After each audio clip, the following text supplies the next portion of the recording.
Smart Repair is when a customer has a small accident to their bumper corners and they can bring their car in and we can actually do the repair in one day and keep it as minimum as possible, where we use everything is exactly the same as used in a body shop, but everything is smaller, and we can do the repairs from morning, dropped off in the morning, and you can have that car back later on in the afternoon.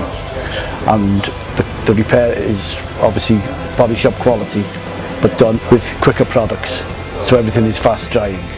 I mean, we can do any panel on the car except for exactly the large panels, bonnets, tailgates. It's mostly bumper corners and sill repairs. Keep the costs to the minimum possible. I think the average Smart Repair costs is around about £125. You're not without your car for any length of time, so it's not in a body shop.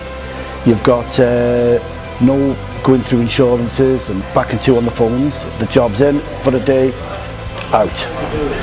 Sometimes it can even be done in up to 4 hours, depending on where you can actually sit and wait for that repair to be done, depending on the size of the repair.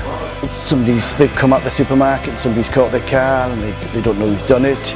They've reversed out of there, just got their gate post on the bumper corner, whereas they'd have to go through their body shop or full insurances and back and to the insurance company, courtesy cars involved, whereas we can do that, bring that car in 4, 5, 6 hours and then they can have that car back on the road, no problems. And they're not without their vehicle for much more than that.